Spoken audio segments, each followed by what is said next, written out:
Alright, here we go. This is the life and suffering of Sir Brante in the times of the fall of the Blessed Archean Empire. This is a narrative-based RPG game that came out earlier this year in 2021, and I'm super excited to bring some variety to the channel. I saw a couple of YouTubers previously play this, and I was enamored by the story, and I thought I would like to give that a go too. So hopefully I'll put some links to their versions in, so you can go test them out, check them out if you want. Alright, so here we go. Enter your character's name, Sir Brante. Well, I have to say, there's only one acceptable name here, and that is Angelo Brante from Saint Denis in Red Dead Redemption 2, a very bad man. So yeah, immediately when I saw Brante, it was like Red Dead Redemption. So I think I'll leave all that, and let's go ahead and get started. You hold the fate of a single man in your hands. You will follow his life from birth to death. Your choices shall define who Sir Brante will grow up to be. You will decide his personality, social status, and what mark he'll leave on history. With every step he takes at your behest, Sir Brante's character will change and evolve. Your decisions will close some doors for him, but open many others. So, I'll have to be prepared here, because there will be a lot of reading going on. The world of Sir Brante's birth is a ruthless realm, where people are divided into estates. It is hard to be a hero here. Be ready to accept that Sir Brante cannot overcome every challenge in his path. Every hard choice will test his character and personal qualities. Often you will not be able to make the choice you would like to. It may happen because you chose a different road earlier, exhausted your hero's willpower, or haven't earned the right position in society. How ominous. Every victory will be a struggle, a path paved with bitter losses and gut-wrenching failures. Accept the tragedy. This is how you will create a gripping and unique tale for your hero. What will become of Sir Brante, his loved ones, and his world? It all depends on you.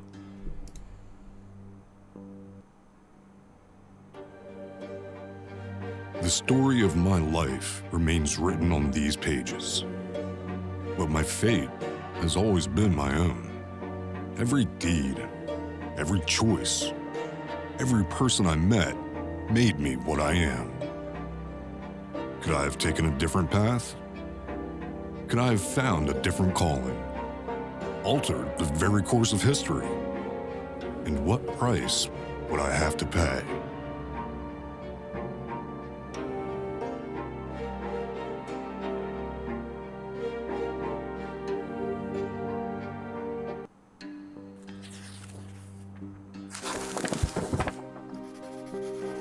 And with that note, that reminds me, I need to do something, so I'm going to go ahead and pause the video, and you shouldn't have to see anything going on, but I'll be right back. Okay, I am back. I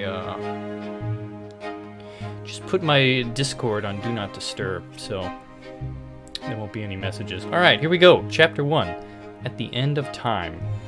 Your fingers are stained with ink. Your breathing grows ragged. Your hands are shaking. Yet the words begin appearing on the page before you one by one, clinging together to form a chronicle of your own life. Who are you? And how did you reach this end? You were born, raised, and lived your entire life in the Blessed Archean Empire. In this land, a man's destiny is predetermined at the moment of his birth. Whether human or Archean, nobleman, priest, or low-born commoner, all bend to the divine will of the twin gods. And each life is naught but a single cog in the universe's immeasurable machine. So, interestingly, we have some humans and some Archeans, whatever those are. We'll see what those are in a little bit. And two gods. The memories come flooding back. They engulf you in a merciless wave, binding together days that are thrice dead and gone. The dreams of your childhood, your adolescence, your youth spent in the capital. Years of peace teeming with life, and a war drenched in blood. High ranks and lowly deeds, opulent palaces, secretive city backstreets, fields of battle, and faces, so many faces of the people you held dear, the people who walked this road by your side. Such was your life, now all exposed by ink erupting onto the page.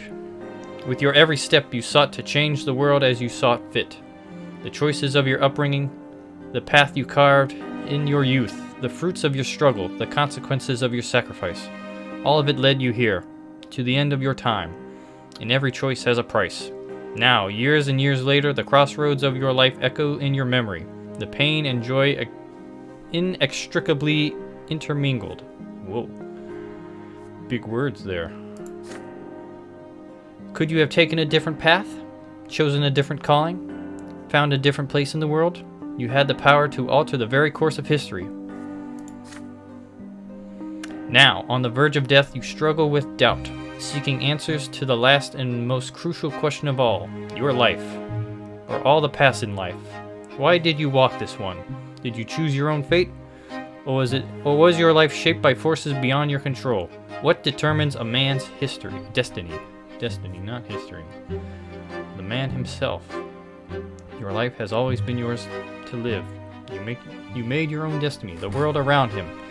Your path was charted for you by the people, the age, and the society in which you lived. A higher power. Your destiny was forged by the power greater than your own, or there is no destiny. Destiny does not exist. Human life is an exercise in chance. It is not governed by any laws. What determines a man's destiny? The man himself. Oh, how to be so naive. You can hear death's footsteps drawing near. You square your shoulders and take a deep, full breath. You have found your final answer. What is destiny other than a long chain of your own actions and decisions? No matter what happened in your life, you always had a choice. You lived the life you deserved. Only you can answer for it. But are you right about this? Is it all true? To learn the truth, you will have to return to the very beginning, remembering every step you took along the way. On these pages, the story of a man named Angelo Brante will live once more. Alright, here we go. 0 years, childhood. Some pretty cool art for this game going on too. Chapter 1.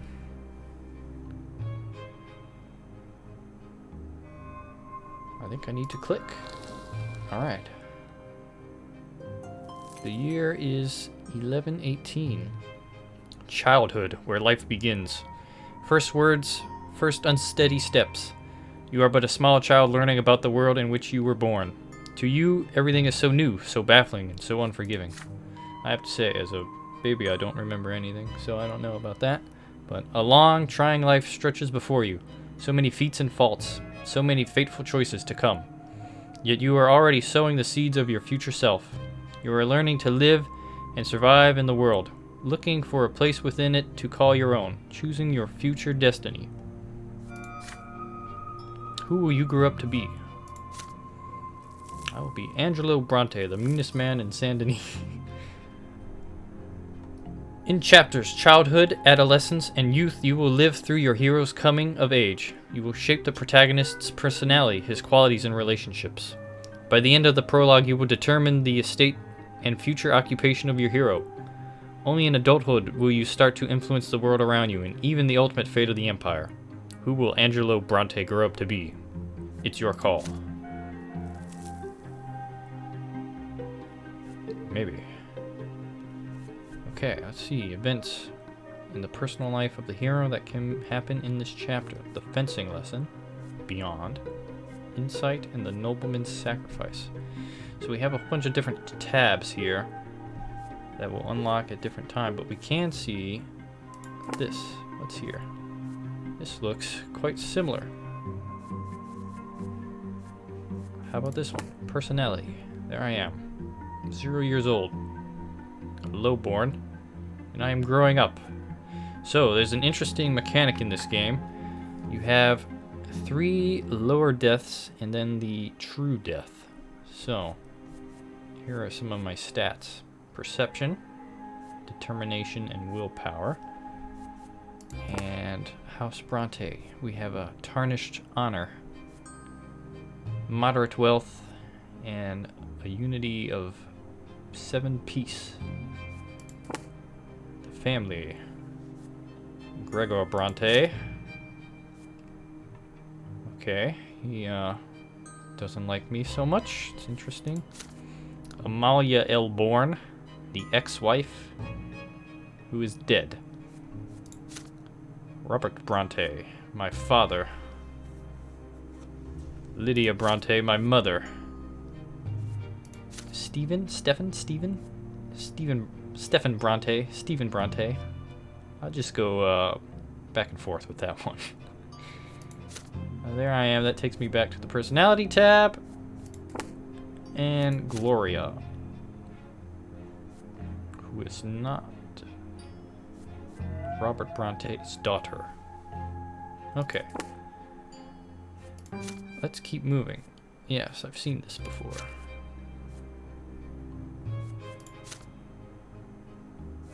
Yeah, saw those. Alright.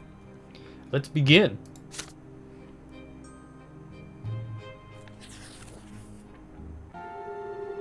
Birth.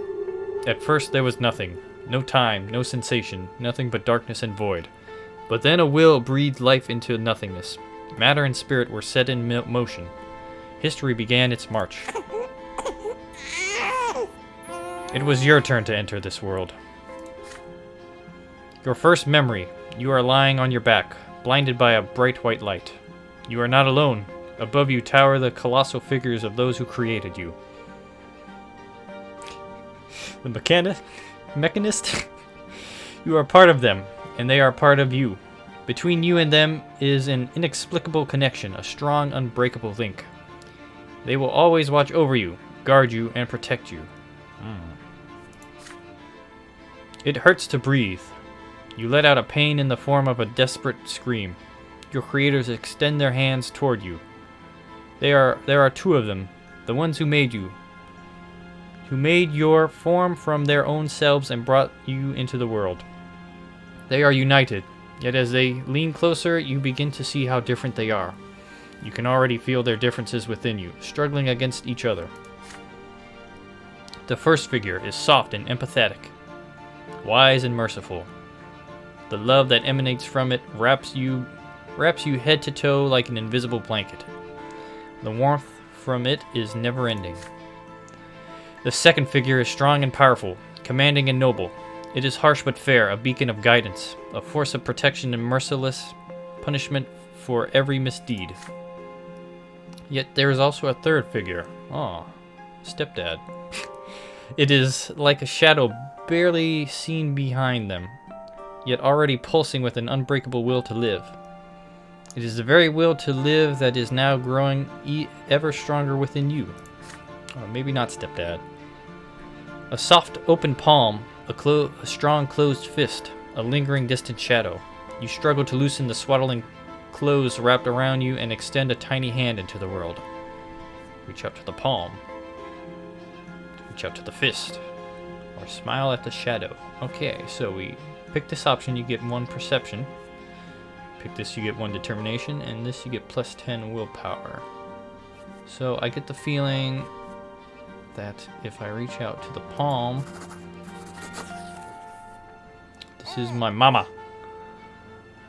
Your little palm awkwardly clasps a soft finger. You explore your mother's hands by touch. She smiles gently as her arms wrap around you and lift you up.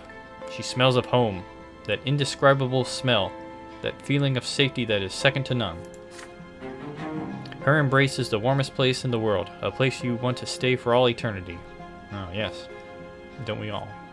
So, as a baby, I was born inattentive. We'll see if we can't fix that. Your life in this world begins. How will you live it?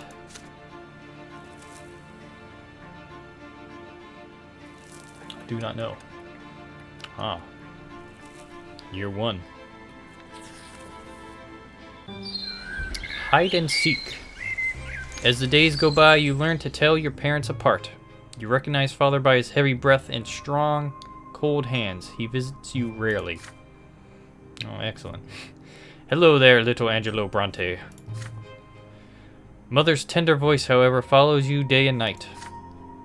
My, you're growing so quickly, my child. There are 2 more children in the family, named Stefan and Gloria. Gloria sings songs to you. She often dresses you in tight clothing and gently holds your hands as you learn to take your first steps. Stephen likes to sweep you up and pinch you and toss you into the air. Yeah, we're just gonna go back and forth with that one. Oh, look, this is your brother and sister. Yes, we determined that already. Yeah, you're my little brother. We're gonna play together, but I'll always be in charge because you were born a commoner. Oh, what's this? What do you mean, Stefan?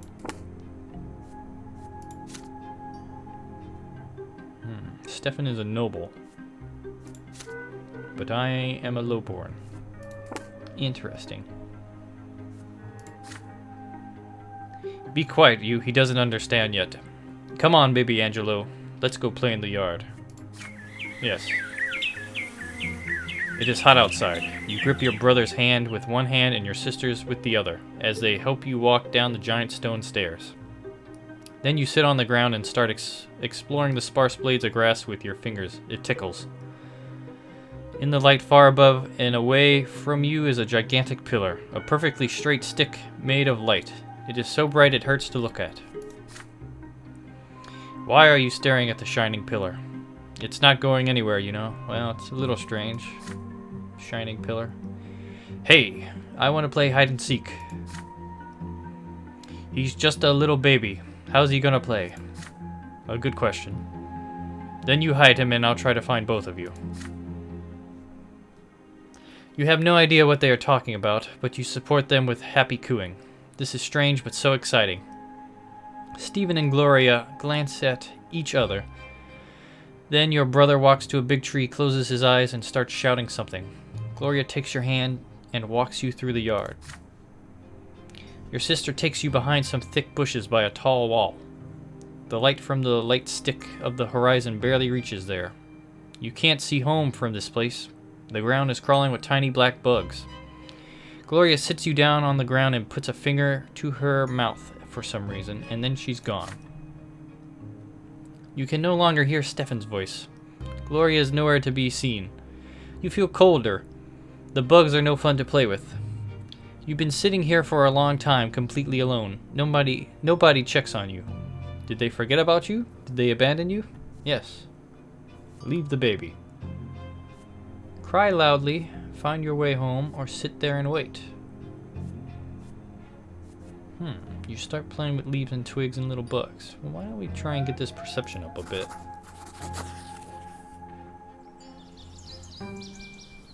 The bush is covered with leaves swaying in the wind. You brush through them with your fingers. The twigs and branches are stiff and will not bend. They are different from the blades of grass. Down on the ground you see a group of bugs carrying a little twig. You grab it from them. They're so funny. One of the bugs crawls. I think that's a typo. Unbelievable. Crawls on your finger and bites it, just enough to sting a little. You hear brisk steps. Then the leaves and twigs rustling and parting. Your mother leans over you.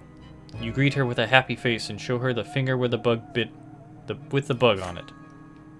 So that's where they took you. Yes. To the bush, out back.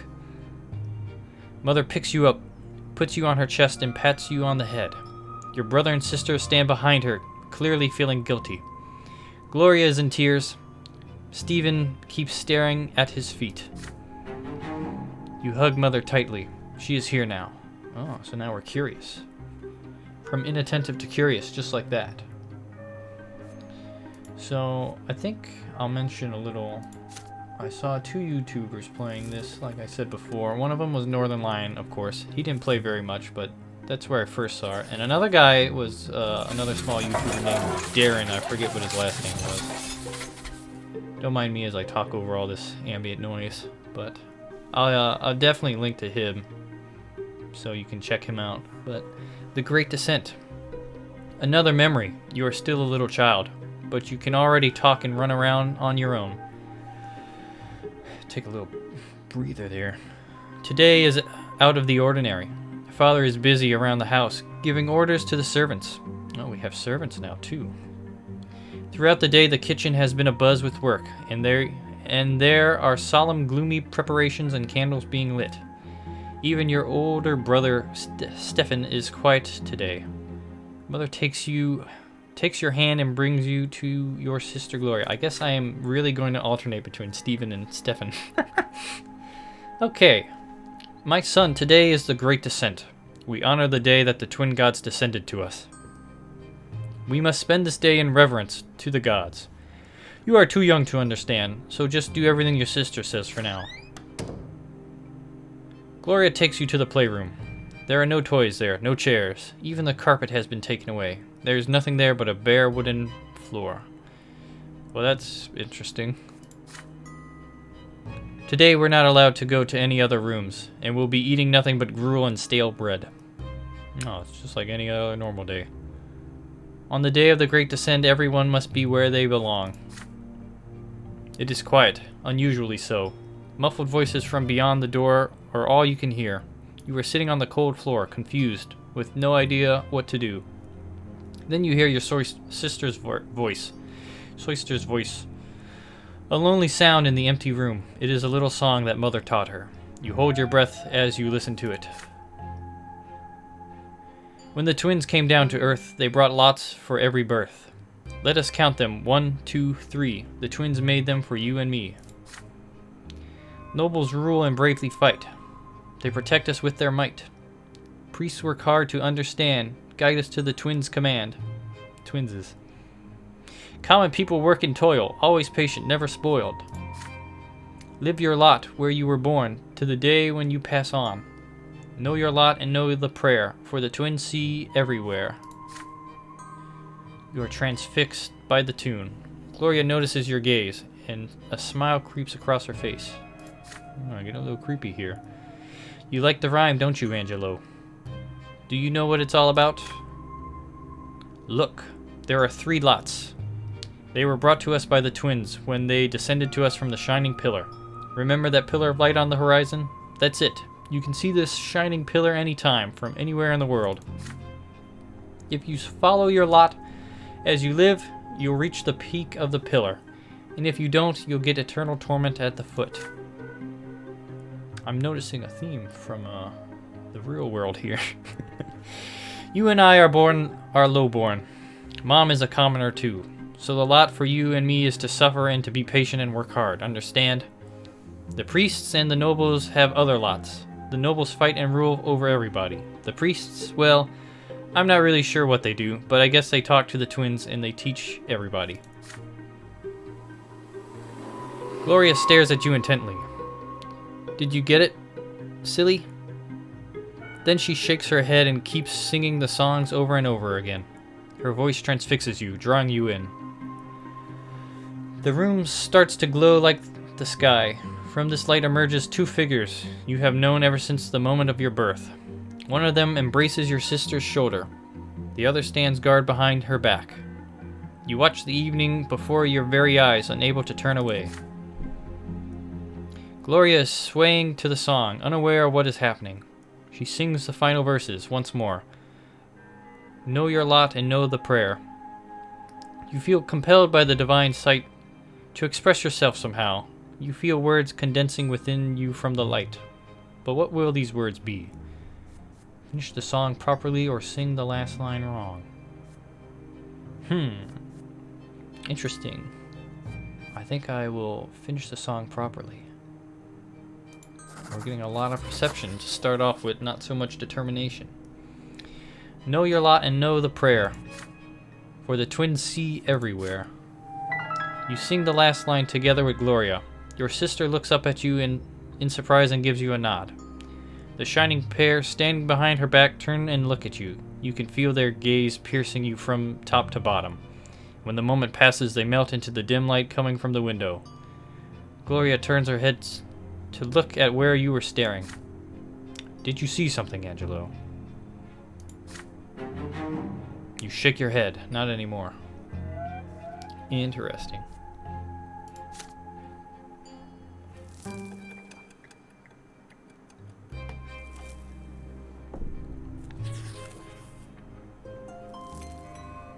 Okay. Year 1121. Spring. The origin. You are starting to understand more and more of what the adults say. Your family is an unusual one. Your father is a nobleman, but not by birth. His is a title earned through great service, but your mother is a low-born woman, a commoner. Because of this, you were born a commoner. But father says you may yet come unto nobility. You learn to read at an early age. Together with mother, you hear and learn by heart the many poems about the divine twins, the twin gods who reside upon the shining pillar. Mother calls these poems prayers. Again and again you try to discern the shapes of the gods in the strip of holy light that shines in the sky all day and night, but the light is too blinding to gaze upon. The greatest joy of all is when the stairs are no longer an insurmountable obstacle. Now you can climb and even jump from step to step. Father urges you to be more careful and avoid climbing too high. But even though you keep falling, you never stop being curious about the world around you. Your older brother Stefan now spends less and less time playing with Gloria and you. Playing with commoners is beneath a nobleman to be, he says. So Gloria calls him names, and Stephen pulls her pigtails. One fine evening, Father gathers you all in the sitting room with an announcement. You will have another little brother or sister soon. Gloria asks him to bring home a little sister. Another brother would be too much. Stephen gets frustrated. There are too many little siblings getting in his way as it is. Soon you will be an older brother too, and it doesn't really matter who the youngest will be, a boy or girl. You will love them the most. I don't know about this Stephen guy. I'm getting kind of sus vibes. When Father comes back to you from his trips, he reads his adult books out loud to you. You find those stories of wars, generals, and rebellions quite enchanting, and Father approves of your fascination. Study hard, and maybe one day you'll become a noble of the mantle and earn your sword. But first you need to grow up. Don't we all? Growing up, the concept is as terrifying as it is alluring.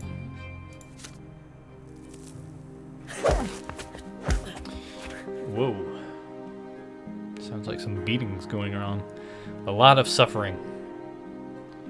You keep staring at the carpet under your feet. You are both ashamed and proud, and it feels odd. A scratch on your hand stings a little. Stephen is standing next to you, sniffling from pain. Your brother was training in the yard with a wooden sword. You wanted to play with him, but he ended up getting angry and throwing the sword at you. The stick hit you in the shoulder. You picked it up and hit him with it. You see Mother's shoes walking to and fro on the carpet.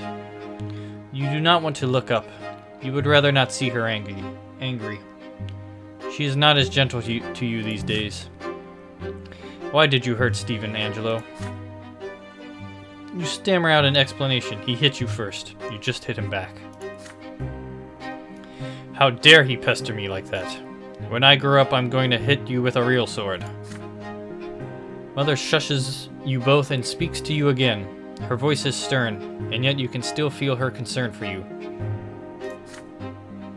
Even if Stephen hits you, you cannot hit him back. You are my son, and I was born a commoner. Our lot is to suffer. But your brother was born from a noble father and a noble mother. His sacrament is coming soon, and then he'll rule over the likes of us. I don't know. If you hurt a noble, you must be punished. That is your lot. And the sooner you learn it, the better off our entire family will be. That doesn't sound so good, Mom. Now Stephen looks at you in triumph. You look at Mother in fear, not sure what to do next. To do now. I can accept my punishment, deny my guilt, or demand an explanation. Alright, so this is unlocked because we have a willpower of greater than 0, even though we haven't had any options to spend willpower. Okay, so if we pick this option, we'll get a +1 with Stephen. I think I'll just stick with calling him Stephen from now on. And we'll get a Lydia Bronte grateful. Well, that's kind of interesting. Let's see where that leads. You accept your guilt and tell Mother you are ready to be punished.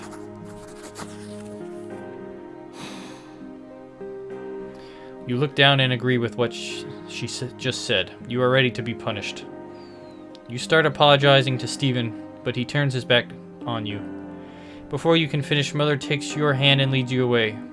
You do not want to follow her. Your hands are getting sweaty and your legs are growing heavy. Then suddenly she stops and bends down to closer to you. Okay. Look you straight into your eyes.